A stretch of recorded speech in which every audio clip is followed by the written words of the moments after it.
I want to welcome everyone to the Elastoplast Tape-In and Movement series. My name is Farah. I'm the head physio at the South Sydney Rabbitohs and also the director and owner of Physiotherapy and Sports Medicine, which is where we come to you from this evening. Just a couple of quick housekeeping things. Obviously, just ask you all to keep yourselves on mute for the entirety of the session. There'll be plenty of times for questions at the end, so just type them into your chat box and I'll try and get to as many of them as we can towards the end. And we anticipate this will go for about 45 minutes. So hopefully I can keep you entertained for that long. So just a brief outline of tonight's session. We're going to go through some basic principles of tape-in with particular respect towards the ankle. And then we're going to actually show you how to strap an ankle and then finish off with just some thoughts and ideas about ankle rehabilitation. So for the basic principles of ankle taping, there's a few points here I want to go through, and feel free to take some notes if you like. Alternatively, you can go to our website at Physiotherapy and go to our blog section. We have some detailed notes there from previous courses that we've run in conjunction with Elastoplast that have been conducted in our clinic. So there's a nice summary there in the blog section on our website. And if you'd like to be notified of any future courses that we're conducting live in our studio, obviously once this current crisis settles down, feel free to follow us on social media and you'll receive updates of when they'll be held. So anytime we're trying to strap an ankle or any limb for that matter, it's important for us to understand why. Okay, tonight I could simply show you how to strap an ankle, but you're probably not going to learn as much as if I try to explain to you why and the principles behind it. So we use sports strapping for a number of reasons. One of them is to relieve pain in a particular joint. It can help to improve joint stability. A big one, which is quite often underrated, is to enhance athletic confidence. I'm sure you've all worked with athletes where as soon as they have tape on, they just feel better. So that's a big one and never one to be underestimated. And the main reason we do it though is to prevent injury recurrence. And an often proposed point is that strapping can prevent injury. So that's in someone that's never had an ankle injury before. There's a theory that ankle strapping can prevent injuries. Now that's somewhat controversial and has never really been proven that taping can help those people that have never had a previous injury, but there's a huge amount of evidence out there to show that if you've had a previous ankle sprain, effective strapping can really help to prevent further injuries. We'll talk a little bit more around why that's the case as we go through our principles of strapping. So how does it work? This is your basic rigid tape, which we use to try and limit movement. And in an ankle, it's been shown to limit movement by approximately 25 to 50%. The other main function of tape-in is the stimulation of our proprioception system. Now, if you haven't heard that word before, the proprioceptive system in our body is what gives us our joint position sense. It's all the little sensors in the ankle, in the ligaments and the tissues around our ankle that feeds information back to our brain and lets us know where our ankle is in space. And that helps us to control that particular part of the body a lot more effectively. So it serves as a reminder, strapping tape serves as a reminder of that particular body part, where it is, so then we can control its function a hell of a lot better. In the case of an ankle, once it's stretched, it's been shown many times that those stretched ligaments lose their proprioceptive function. So once they've been torn, they never quite recover to their full function to be able to feed our proprioceptive system back to our brain to support that function of letting the body know where that joint is in space. So therefore, strapping, by improving that system, can help facilitate and prevent further injury. And this is the main reason why we think and why we believe that strapping can help to prevent injuries in those people that have suffered an ankle sprain previously, but not necessarily in somebody that's had no previous dysfunction. So they're the two main reasons we strap an ankle, and it's very important to consider those as we go through and demonstrate how to strap an ankle joint, and I'll keep bringing those themes up throughout the demonstration. Okay, just a quick chat about some of the Elastoplast products that we'll be using today. As I said, our main tape is a rigid tape, which is quite often referred to as sports tape. That's most effective in limiting movement. We've also got elastic tape, stretchy tape, which can be hand tearable. This provides less support and rigidity and can be used in those cases where we don't want to limit movement too much. It also serves really well as an overwrap to give added support once we've used our rigid tape to reinforce that and to give it a little bit of added support. So that can be quite effective. And lastly, under wrap. Now, there's a couple of different products we use in the Elastoplast range. They've got their Elastowrap, which is a hypoallergenic tape, and also the Leucoband Light. So we use these to protect cuts or in areas where there's risk of getting abrasions or cuts from the rigid tape. We use that to protect the joint, and we'll show you how that applies in the ankle. So with an ankle, I've got my colleague and partner here, Steve, who's volunteered his ankle for us this evening. Just make sure we've got a good view of that. Okay, just move back a little bit for me, Steve.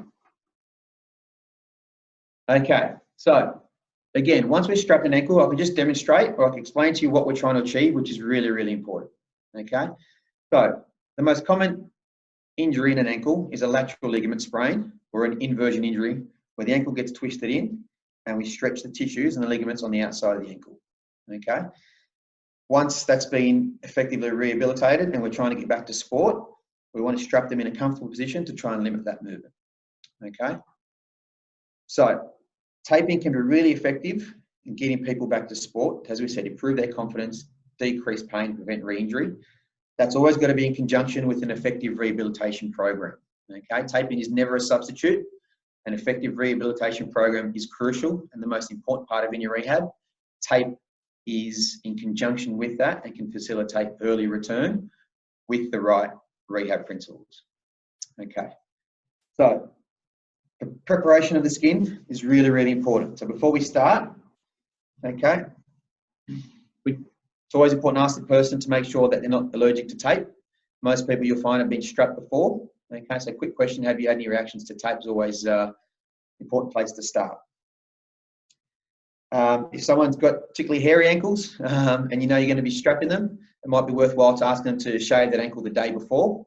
Hairy ankle doesn't necessarily make the tape less effective, it's just quite painful once they're trying to remove it. So it can be worthwhile to ask them to shave that area before you strap them. Very big, important one is to make sure the skin is clean and dry. Okay, if the skin is particularly oily, a big one is if the person's had a massage or rubbed some heat rub into their calf and there's anything that's oily on their skin, immediately you're going to reduce the effectiveness of the tape and pretty much make it completely ineffective if there's any oil on that skin. So very important to make sure it's clean and dry. Okay, and lastly, when preparing to strap someone, as I mentioned, there's various under wraps that we can use. Now, what's very important to consider is that too much under wrap can limit the effectiveness of tape by approximately 30 to 50%. So if you go back and we talk about proprioception, which we mentioned is very important, the contact of the tape on the skin is the most effective part to facilitate that proprioception. By using too much under wrap, which is less adhesive, you're taking away that proprioceptive function. So that's very important to consider. So as I mentioned, we can use Leucoband Light. We just tear a little bit of that off. Now, if someone's got a cut or an abrasion, we can just put a little bit of that over that cut or abrasion to protect that, and our strapping will go over the top. Quite commonly, we'll use a little bit of Leucoband Light over the front of the ankle here, where there's a prominent tendon called the tibialis anterior, where as the tape comes across, it's a common place to get little cuts from the tape. But try and keep that to a bare minimum, very small piece just over the front there. Another common place where people might get some cuts or abrasions is just over the Achilles. Again, with the effective taping principles, we should be able to avoid that. But if someone has particularly sensitive skin, we want to protect that area, we can again rip a little bit of piece of this off and just pop it over the Achilles. Or alternatively, we just get some 50mm Elastoband, Elastowrap. Just get that on camera there. Cut a small square.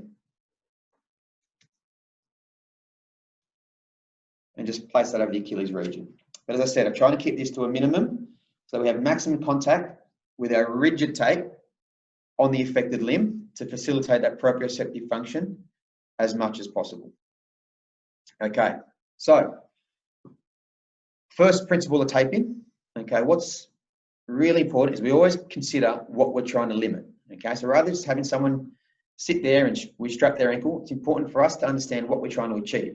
So if we're trying to prevent someone from having an inversion injury where the ankle rolls down and in, we want to prevent that movement. So it's very important we have them up in what we call dorsiflexion And also, if we really want to limit that movement slightly more, have them turn the ankle out just a fraction.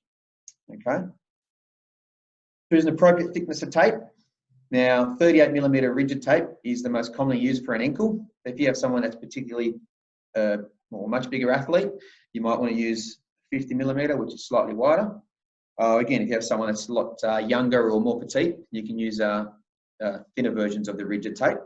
But for 95% of ankles, you're going to use a 38mm. So that's one of the most important things. Choose the right thickness of tape and the right type of tape. Now, when we're strapping, it's very important to follow the natural anatomical structure of the body. So we always start with an anchor, okay? So we're going to place one on the skin here. I'm going to wrap around the ankle. Now, we need to follow the natural contour of the calf. Now, our leg isn't perfectly straight. So when we're rolling this on, we're not going to go straight across the lower leg. We're going to angle it down slightly. As you can see, angle it down slightly, and it follows the natural contours of the lower limb. So these are our two anchor points. They're our starting points. We always start with anchors, and we're going to finish with what we call lock-offs. Okay? So that's our starting point. Okay. Whenever we're strapping around musculature, like here in the calf, it's very important that we consider that muscle needs to contract. So we don't want to put that on too tight. Otherwise, that's going to inhibit the function of the calf and the Achilles. So we're just going to roll that on the skin gently. Okay. When we're rolling tape on, it's always important. Hold the roll in one hand, pull off with the other. Okay. Now, we place that on the inside of the ankle and always just roll that on with one hand. So we lay it down, smooth it onto the skin. Now, notice we don't need to put any tension. If the limb is positioned appropriately, and it's very important to make sure as you strap in, that person doesn't relax, the ankle stays in neutral. That's us, Steve. I'll keep his ankle there. It's important that we position the limb in the right position. And if that's the case, we don't need to pull that strapping tape too tight. We just roll it on gently. So that's our first stirrup.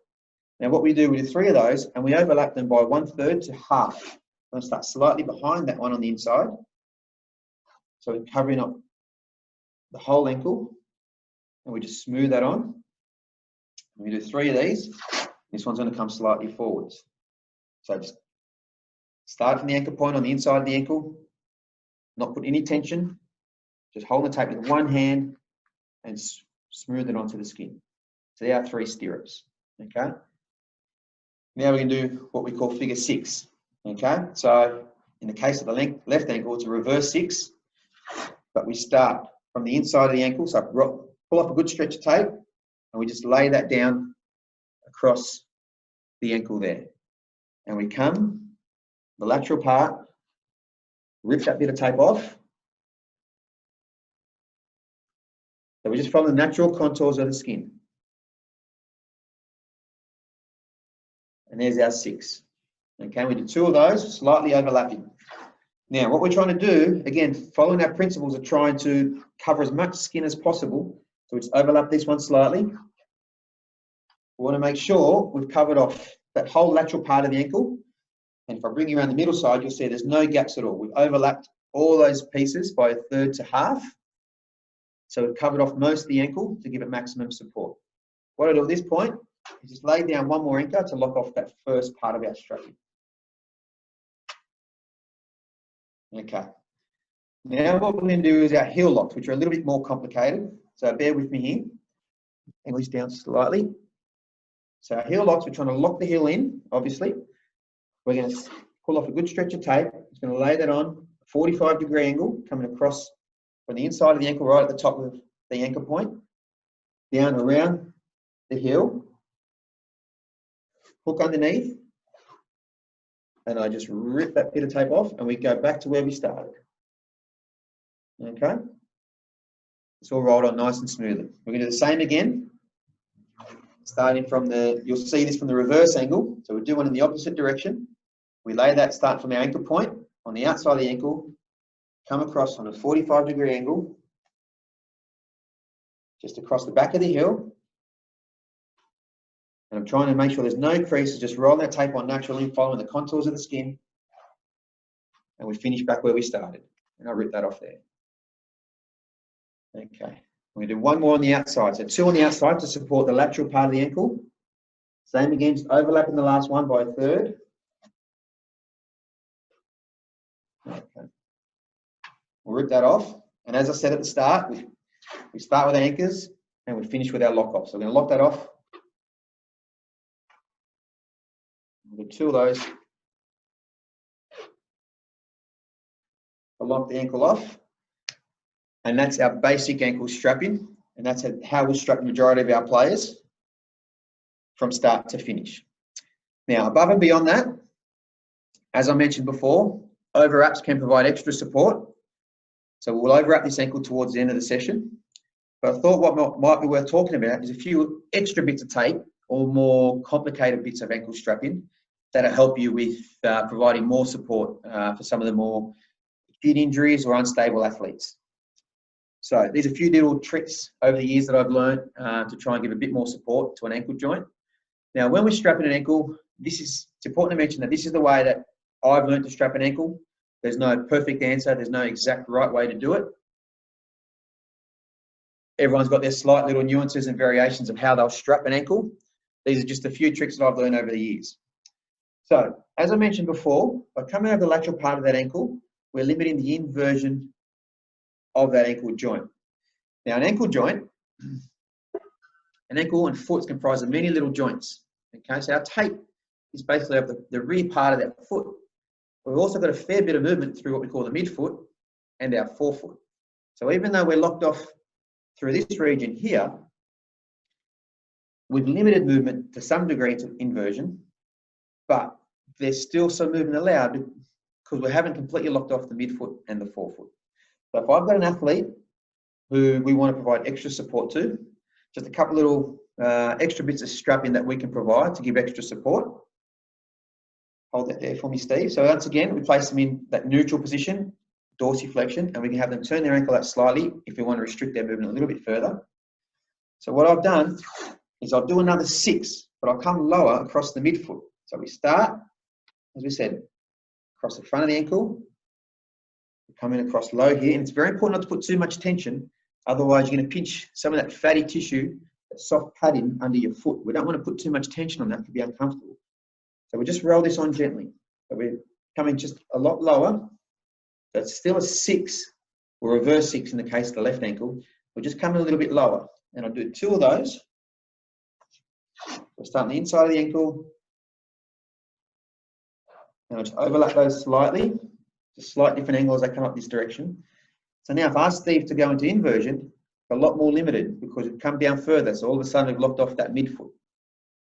Okay, so going back to our principles, it's always important to consider what you're trying to achieve with your strapping.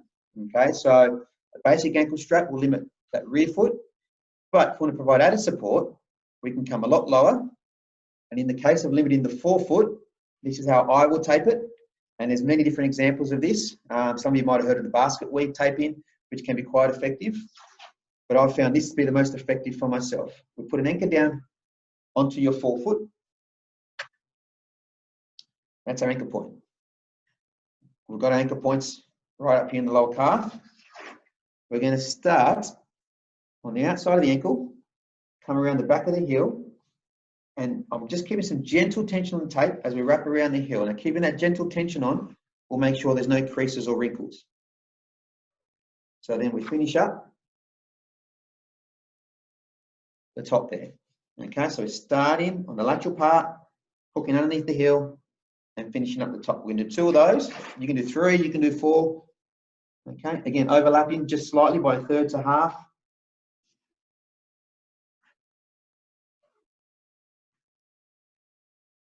Okay, and once again, we finish with our lock-offs. So we'll lock that off here. And lock that off here. Okay, now, if I ask Steve to turn his foot in, that's considerable more limitation because now we've locked off the rear foot, the midfoot, and the forefoot. So if you have an athlete that's quite mobile, had a lot of injuries, or you're trying to be aggressive with their rehab or get them back to sport early, or you just really want to limit their movement to build their confidence, those strategies can be really, really effective. As I mentioned, extra support with our elastic tape.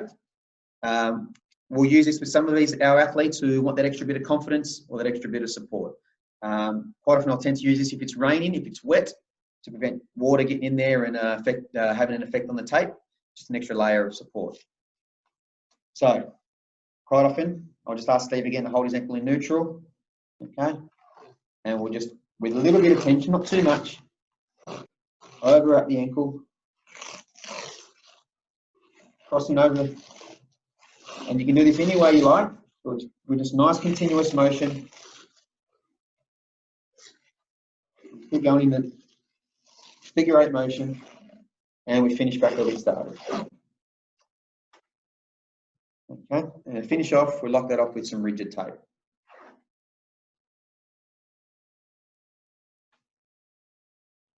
And that's ankle strapping for you. Now, there are different types of strapping we'll do for different injuries around the foot and ankle, but that's our basic strapping for lateral ligament injuries of the ankle. And once again, those principles that we just discussed can be applied to any limb in the body, making sure they're positioned in the right place. Have a think about what you're trying to limit with your movement. Make sure you're using the right tape. Make sure the skin is prepared properly. And make sure you're applying the tape in the right direction and pressure, and just roll it on and smooth it onto the skin as you go. Okay. So now that we've strapped their ankle, we're going to talk about some ankle rehabilitation. So I'll ask Steve to just jump up. Quick drink of water.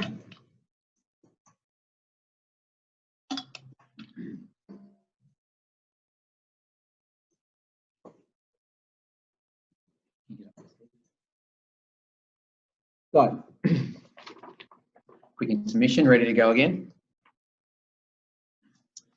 So, the most important part of any ankle rehabilitation program is good, early and accurate diagnosis and management. This is crucial.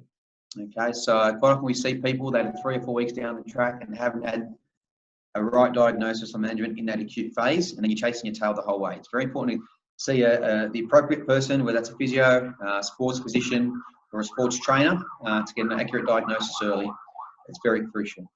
Let's go back up, Steve.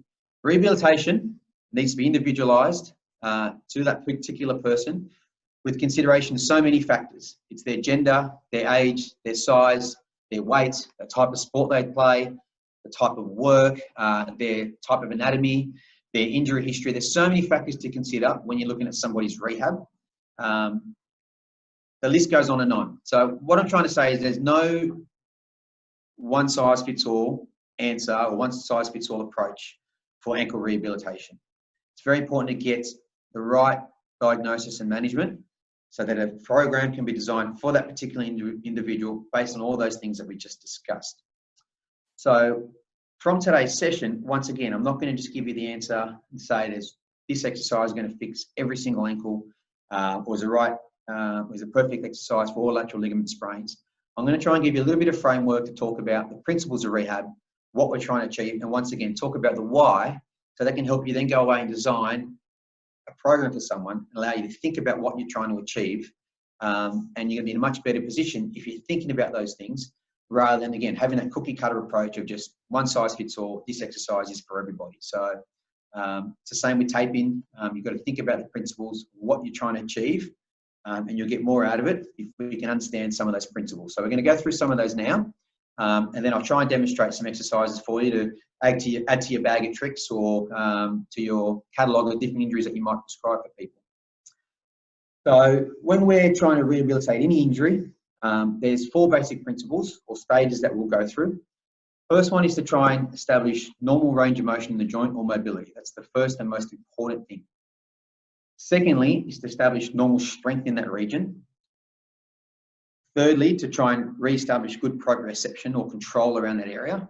And lastly, to make it dynamic and give some sport-specific strength and functional rehabilitation. So they're the 4 stages. Now, those stages can vary in length and they can overlap. Just go back up for me, Stevie. They can overlap and the time can vary. So you don't necessarily need to complete one stage before you go on to the next, but it's very important that you achieve good range of motion first before you progress to try and give too much strength or provide sport-specific exercise and strengthening. So you've got to work through those stages. So let's try and get good mobility in the ankle first, then establish strength, try and restore proprioception and control, and then lastly, sport-specific strength and function. So when designing a program and when trying to think about exercises, there's an infinite number of exercises out there. There's so many different resources these days. I encourage you to use the internet, use YouTube. There's even some great suggestions on Instagram. And you can never stop learning. I mean, I've been doing this for 20 years and I still will see a colleague doing an exercise or see something on Instagram and think, well, that's a great exercise. I like that. Because there's so many different ways to challenge our system and so many different ways we can move.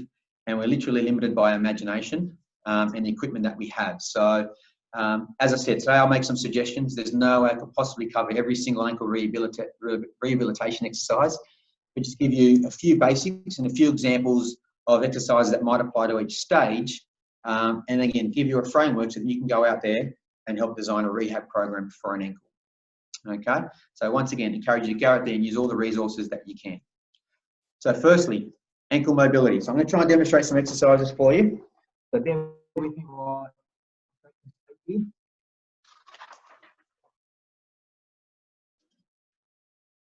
Do that small step, Steve. Okay.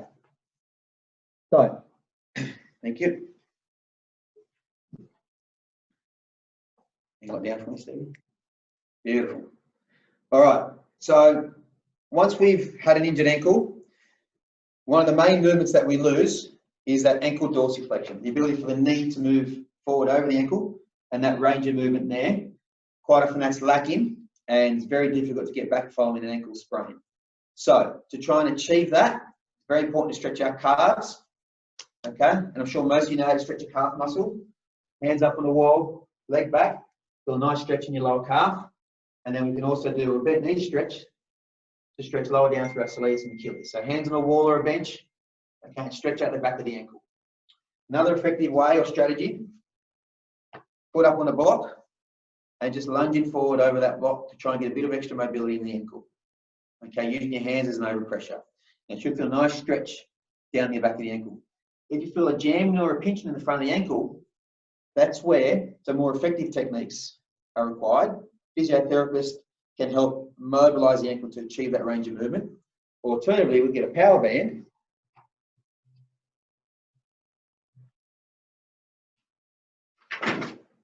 Place that around the ankle joint.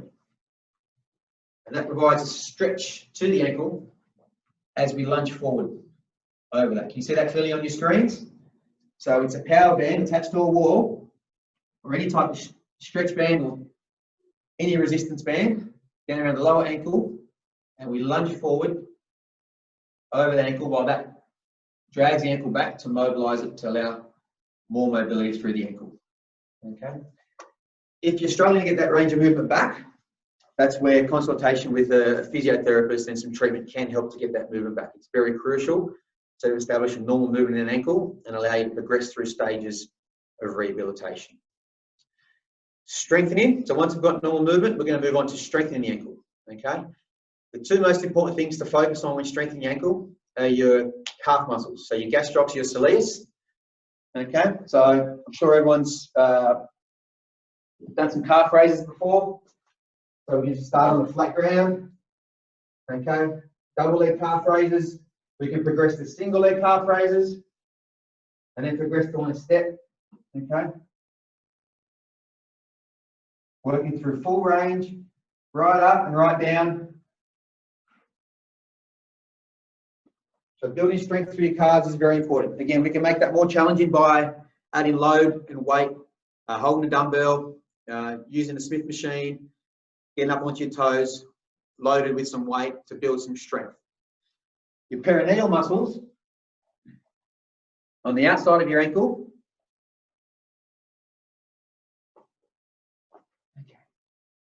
So these muscles here on the outside of your ankle are what support you to pull your ankle back out to prevent ankle sprains. So quite an effective way to strengthen those muscles. Place a band, just a loop around both the ankles. This ankle is going to stabilize that band. Legs out straight. And we're going to work on what we call eversion with some resistance. Working these muscles on the outside of the ankle. And again, work on loads by building sets and reps. Like stronger bands for resistance, okay, to build strength over a period of time. But we work that ankle through a full range of inversion and pulling out. Okay, strong muscles on the outside of your lower leg are really going to help you to prevent those inversion ankle sprains. It's going to stop your ankle rolling in. And there's other ways to build this strength as you move through our stages, which we'll get to now.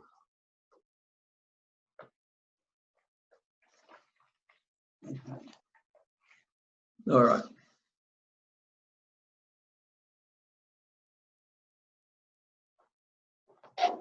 So, our proprioception.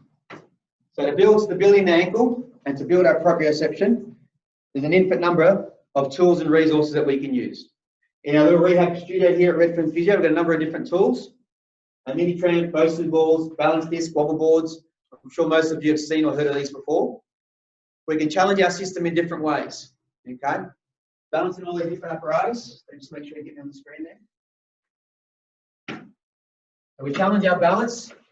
By challenging our balance, we can strengthen our proprioceptive system. We can simply balance on our mini tramps. Okay? Ways to challenge this more is to get them moving and try and stop and hold. Okay? We can balance on wobble boards,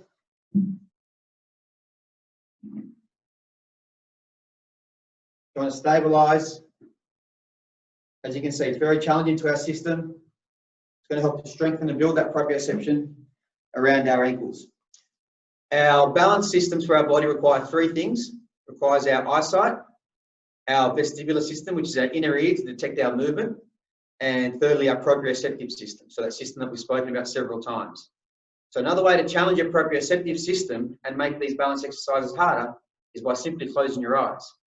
So if I try and balance once again, single leg on this mini tramp, and close my eyes, all of a sudden it makes it a lot more challenging to my system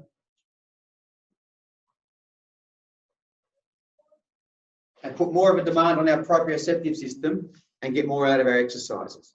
Okay, so all these various balance apparatus we can use to challenge our system in different ways to improve our ankle proprioception, strength, and mobility. We can make them more dynamic. Quite often we have athletes that jump and land on our mini tramps and try and stabilize. Similar exercise on a bosun ball might be a lateral hop and then coming back to midline. Other examples are using these soft foams to try and balance on. Other ways we can challenge our system is by asking ourselves to move and tap, reach out, tap laterally, behind and forwards as far as possible, which challenges our system even further. Other strategies are balancing and then asking that person to move by throwing a ball. It might be passing the ball. It might be shooting if they're a netballer or a basketballer. So it's very important to challenge our systems in many different ways and try and make it as dynamic and sport specific as possible. So think about what you're trying to achieve for that particular athlete. And as I've mentioned, our imagination is the only thing that will limit us. With all the different apparatus that you have, utilize them in different ways to try and challenge your system. Now, you don't necessarily need to have all this equipment available. As I said, you can challenge yourself with your eyes closed, balancing on a bed or a soft foam mat at home. Lots of different things you can do to try and challenge your proprioceptive system to build that strength as best you can. So once you've got your normal movement, you've built your strength, you're trying to challenge your proprioceptive system, lastly, you need to get a lot more dynamic. Okay, we need to build our power through hops and some more sport-specific rehab. So there's a number of different hopping drills. As I've said, I'm not going to show you a whole array of those today, but a few different examples of things that you might do.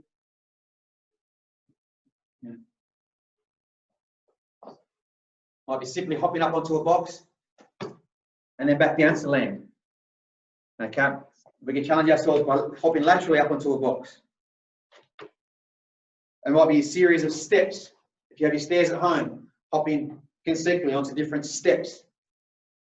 It could also be hopping over a step and trying to land.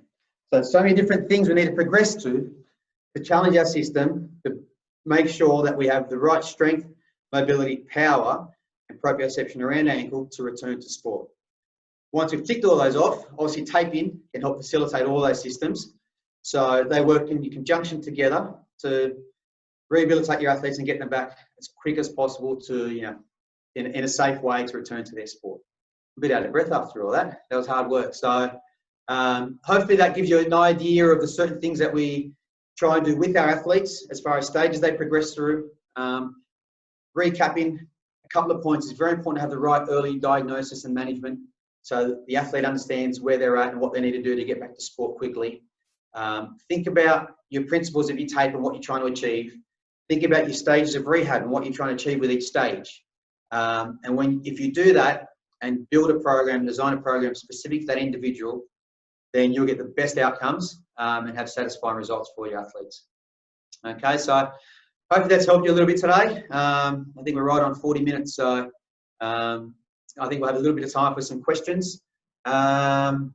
Just quickly before we go to questions though, I've been working at the Rabbitohs for 14 years now. We've been Elastoplast. We've been with Elastoplast for that whole time.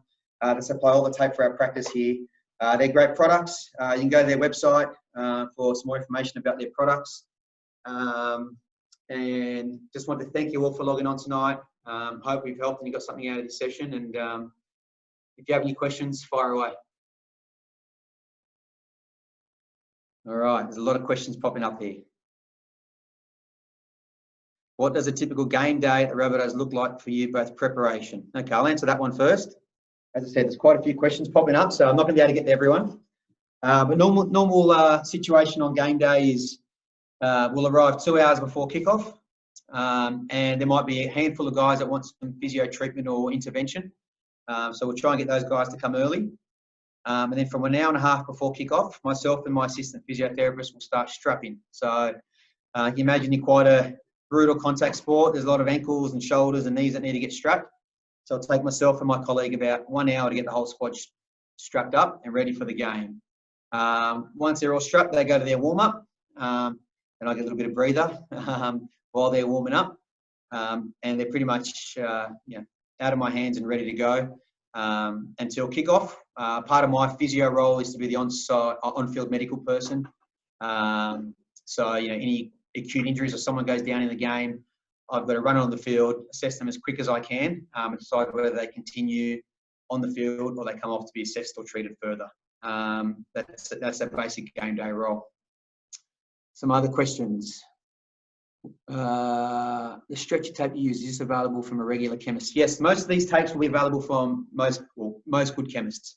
Elastoplast is one of the biggest brands in the country, if not the biggest, and most good chemists will stock all of their products, and I'm almost certain you'll find the stretcher tape. But if you're not sure where you can find that, just jump on Elastoplast website. What other questions do we have? Any more questions there? Let's have a look. All right.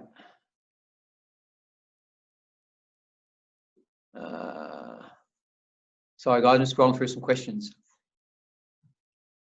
Does a figure 6 lower down over the midfoot help with plantar fasciitis, or do you recommend any underfoot taping prior to ankle taping?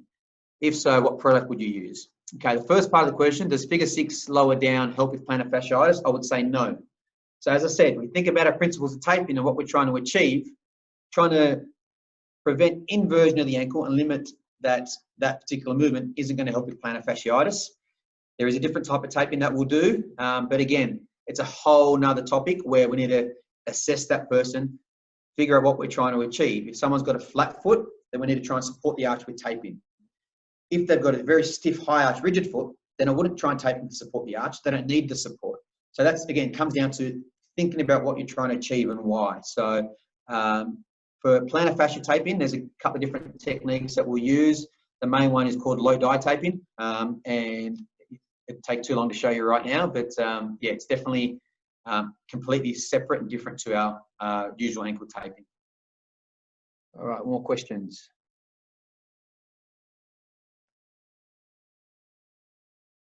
Having recently sustained an anterior talofibular ligament tear, would you recommend self-taping where a physio is not available on game day? Yeah, absolutely. Self-taping is tricky. If you can do it effectively on yourself, then great.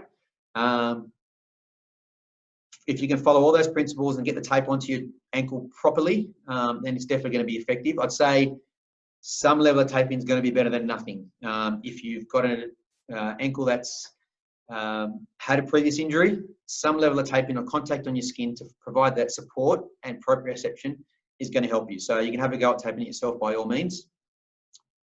A couple of questions about syndesmosis taping. Now, this is again, very different topic. A syndesmosis injury, quite often referred to as a high ankle sprain. I was going to discuss this as part of this talk, but obviously time is a factor. Again, getting down to our principles of why. A syndesmosis injury is when an ankle is forced into dorsiflexion and eversion. So it's the complete opposite of a lateral ligament sprain. So lateral ligament sprain, ankle is rolled into inversion, okay, tearing these ligaments. A significant syndesmosis injury will occur when your ankle is forced into dorsiflexion and twisted the other way into external rotation. So if we're following our theory and principles, the taping method that I showed you isn't necessarily going to support or limit that movement. We will try to use a different type of taping, which is a lot more tricky and technical. We do cover it in our strapping course here at Redfern Physio. So as I mentioned, follow us on our social media and you'll see when there's some upcoming events. They're always run in conjunction with Elastoplast. And once this current situation settles down, we'll be running some of those courses again. But it is a very specialised type of taping and very different to the type of strapping I showed you. In saying that, at the very minimum, even if you just did that type of taping, there's a lot of contact on the skin and it's going to give you some proprioceptive support. So that taping that I showed you is going to be somewhat effective for a syndesmosis injury and better than not taping at all.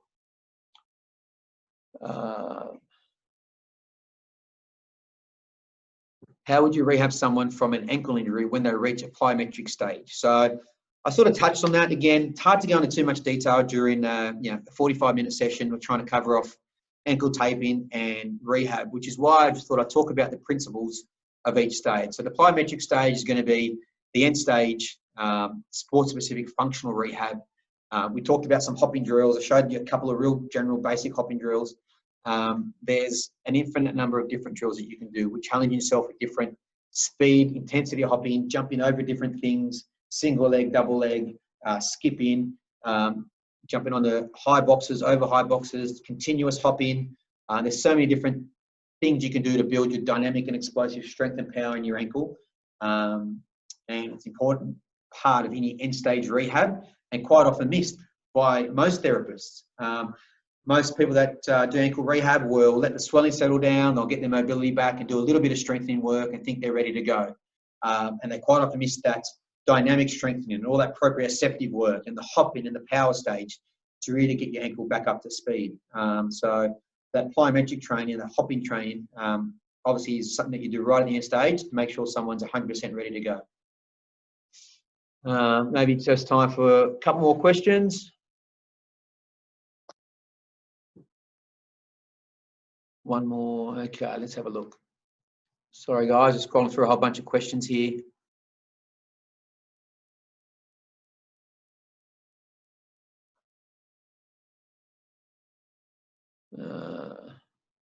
Sorry guys. I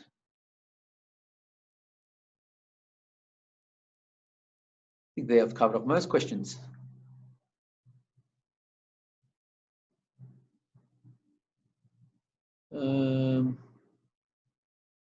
What would you recommend for avoiding impeachments of the 5th MTP joint during taping or navicular pressure pain? What post-taping checks do you have in place? Capillary refill, colour, temperature. Okay, they're good questions. Again, I try to keep this session as concise as possible. With any taping, it's important to make sure that the taping is not too tight. Most people will be pretty quick to tell you if it is too tight. And the capillary return method is the best way. So literally just pinch their toes for if it's the case of the ankle and see how long that blood comes back into that toe. And it should happen within 2 or 3 seconds. If that's delayed on that limb, and a good comparison is obviously the other side. If you haven't strapped that yet, it should come back pretty much in equal time. If the strapping is too tight, that can be delayed and you might need to redo that taping. I suppose I don't do a lot of post-strapping checks because with the amount of strapping that I do, obviously quite experienced, I know the right tension to do and how to make sure it's not too tight. But once again, getting back to the principles that I spoke about, if the limb is positioned in the right place and you just roll the tape on gently, you don't need to pull, okay? Our tape is tape is rigid, okay? It's a rigid tape, it won't stretch. So if you're pulling that tight, that soft fatty tissue on the outside of the ankle, which is the 5th metatarsal that you're referring to in the question, okay, you will pinch that tissue and be very uncomfortable. You don't need to pull up on that lateral part. You position the limb in the right position, and this is for any joint, whether it's a wrist, elbow, shoulder. When you're using rigid tape, don't pull.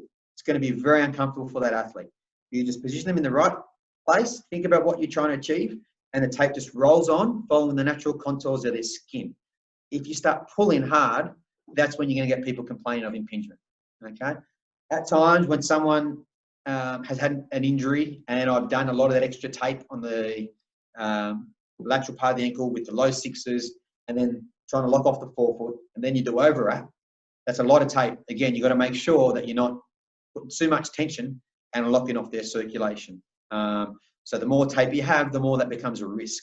So that's probably when it's more important to do your capillary return tests and just observe that athlete for a short period of time. But most people will come and tell you it's too tight pretty quickly if it's uncomfortable. So that's usually the best method I've found. All right, so hopefully that answers your question there. I think kinesio tape. Someone's got a question about kinesio tape. I'd never use that in an ankle. I don't use a lot of kinesio tape for joints. I'd use them more for muscles. But again, too hard to cover off in this talk. So just for anyone that's not familiar with it, kinesio tape is a really elastic tape. Quite often they're fluoro coloured. You might have seen them on some athletes. They work under very different principles. They don't really try and limit a joint as rigid tape does. They work very much under the proprioceptive function.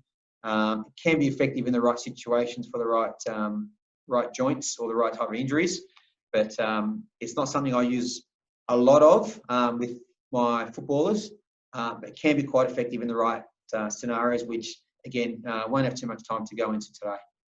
But I do tend to use them a lot with soft tissue muscular injuries.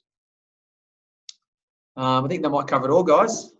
Thanks for your time. I hope you got a lot out of it, and hope you enjoy the rest of the series. I think there's still several weeks to go, and I'll be back in a few weeks to talk about a little bit of glute strengthening and rehab. So I look forward to seeing you all then. Cheers.